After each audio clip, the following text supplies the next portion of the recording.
Heaven Official's Blessing. Chapter 221.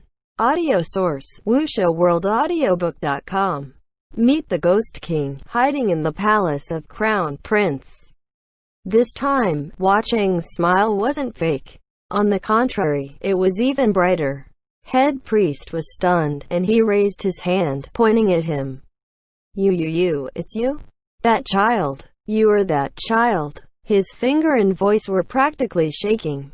Hua Cheng was cheerful and didn't speak, but his face was clearly written full of, "That's right, I'm the star of solitude himself that almost burned down the entire Mount Taikang."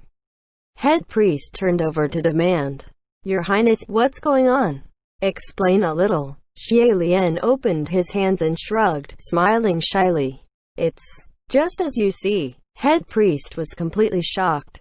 He slapped the back of his right hand into his left palm a few dozen times, and it was a moment before he could finally speak. You see, I told you so. I told you Supreme Ghost Kings shouldn't be so easily provoked. He's been coming on to you from such a young age, such ghastly persistence. It's been what, 800 years? 800 years. He's been stalking you for 800 years. Scary, too scary. My fortunes really are too accurate. Please, master, please drop it. Let's not talk about this anymore. Xie Lian pleaded. He thought inwardly, you haven't even seen the divine statues that filled the entirety of the Cave of 10,000 Gods. If he saw it, he'd probably take Hua Cheng for a savage beast of the floods, some mad, insane demon, and he'd stuff Xie Lian under his arm and run away. Head priest still hadn't recovered from his shock. No, he's too scary like this. This is such deep obsession and calculation. Your Highness, you must be absolutely careful. You'd be easily taken advantage of like this. Be cautious of him deceiving you. Sanling won't do that, Xie Lian said. Hua Cheng also said dryly, My lord, one thinks too much. I'd deceive anyone but His Highness. Head priest leaned over to argue. You cunning young man, don't think I can't tell. Aren't you exactly using the fact that His Highness isn't too learned in this aspect? Why don't you tell me right now to my face how spiritual power is lent? How many ways can it be lent, and how do you lend it? What did you tell His Highness? Xie Lian started yelping and cried random noises. All right. Let it go. It doesn't matter how, as long as it's lent, right? It's all the same. If they continued the subject, he was going to start flapping like a duck drowning and boiled. Xie Lian suddenly turned serious. So, let's talk about serious business. Right now he's locked us up here and hadn't made a move. What is he planning? Probably thinking of setting another riddle up for you, Hua Cheng said. How would it be done though? Xie Lian wondered. That's hard to say, head priest said. To be honest, anything is possible. Your Highness, don't change the subject. I'm giving you advice. Don't let perversions confound your mind or be deceived by pretty words. I say he's... Just then, Hua Cheng suddenly said darkly, Gurgur, someone's come.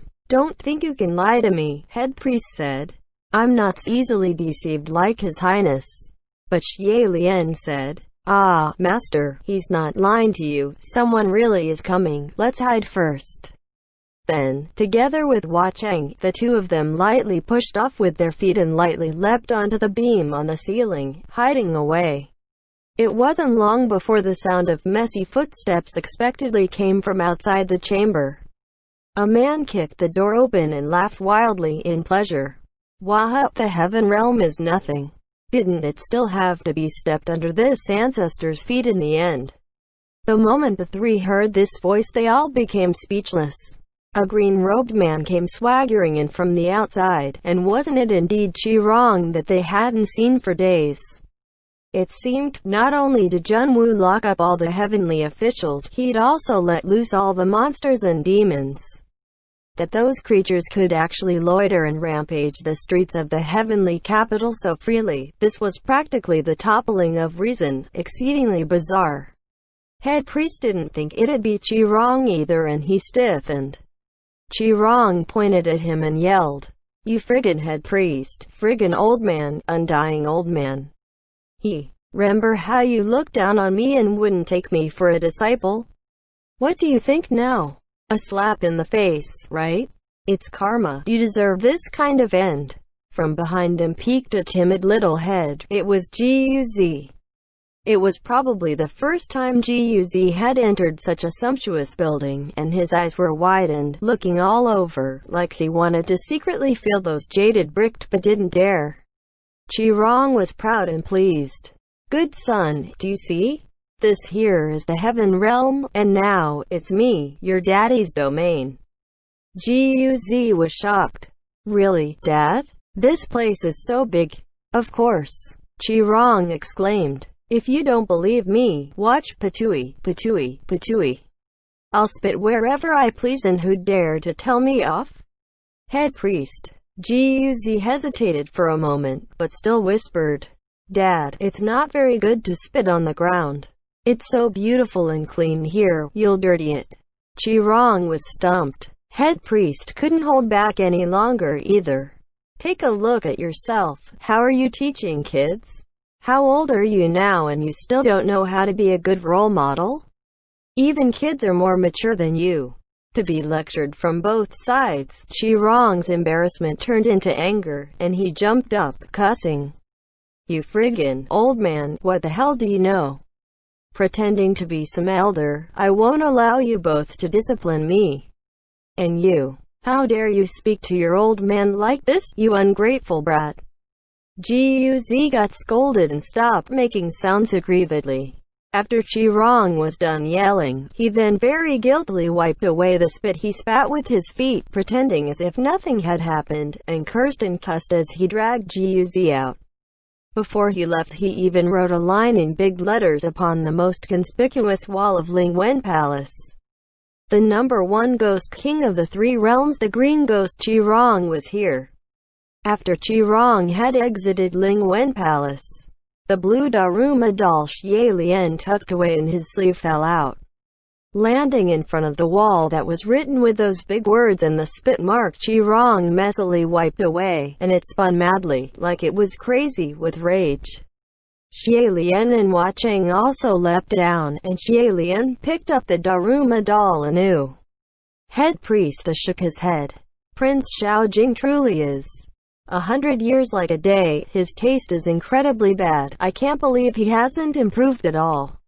Hua Cheng took a glance at the wall, and was too lazy to even show a disdainful expression, and only gave a one-word comment. Hideous. Head priest finally agreed with him, and he tucked his hands in his sleeves. Extremely hideous. After so many years. Other than that hellish mess of a set of verses on the doors of the gambler's den in the ghost city, that writing was over 10 times more hideous than this. I have never seen anything more hideous.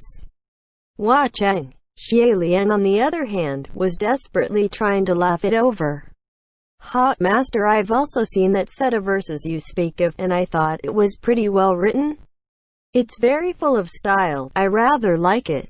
Head priest was puzzled. Your Highness, how can you say something like that? Your calligraphy was taught by world-class masters. How can you not tell the difference between beautiful and hideous? That writing is totally the worst of the three realms. Not even the best teachers can salvage it. What exactly do you like about it? Did your taste fall apart? Xie Lian. Ha master, please don't say any more. Suddenly, Hua Cheng said, Gurgur, Jun Wu is making a move. He's probably going to look for you. He's heading to Xianla Palace right now. Head priest jolted. What? Then your highness, you must hurry back. Crimson Rain Softflower, you hide yourself well too. Absolutely do not let him discover you two have gotten together. My three friends' mountain spirit bodies are currently bound within the borders of Mount Tonglu and are trying to break free. No matter what actions we take, there's more sure of a chance after they've broken free. Remember, do not act recklessly. Naturally, Xie Lian knew this. Having bid head priest farewell, the two left Lingwen Palace.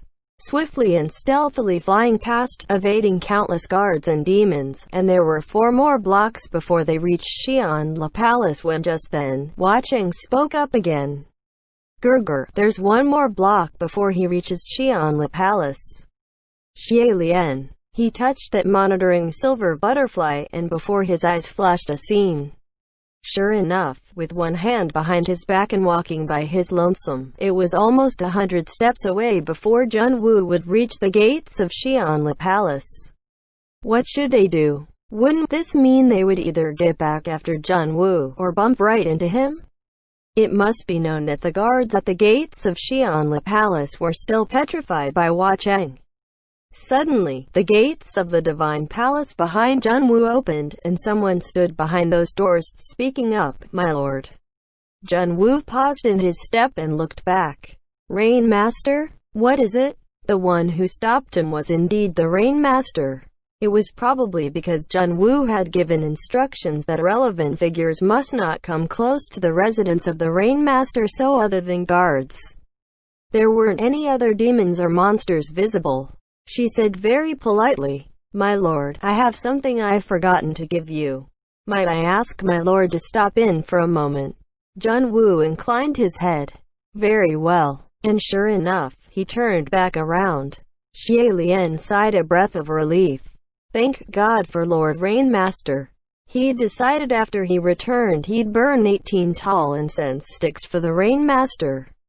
Using this chance, the two dashed across the 4 blocks, and returned to Xi'an Palace before Jun Wu.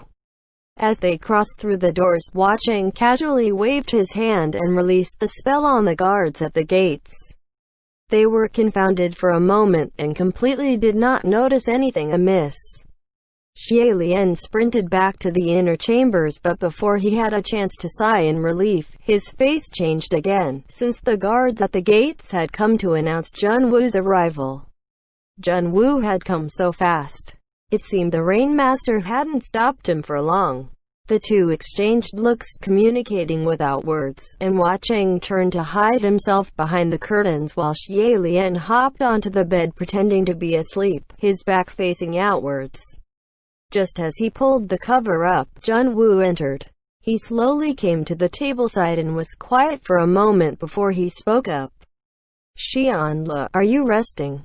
Xie Lian didn't respond. Jun Wu seemed to have sat down at the table, and placed something that was in his hands onto the table surface, then poured himself a cup of tea. He said gently, "Xian Le, I made you stay here properly for your own good. There are many things that as long as you listen to me, the end result would be much better." Xie Lian didn't flip over and was still facing him with his back. Otherwise, having remembered all that head priest had told him, with his heart like the raging seas, he wouldn't know what expression he'd use to face Jun Wu, who at this moment was still kind and gentle. The next moment, behind him, Jun Wu said languidly, "But, not only did you sneak out to play, you even brought someone back to hide in your chamber. It seems, you really don't listen to me anymore." Translator's notes. Hua Cheng didn't actually address MNQ by title. I just wanted to show that both Xie Lian and Hua Cheng had been using the honorific "you" throughout their interaction with MNQ, as it's the only time in the book besides to XL that Hua Cheng used it. End chapter.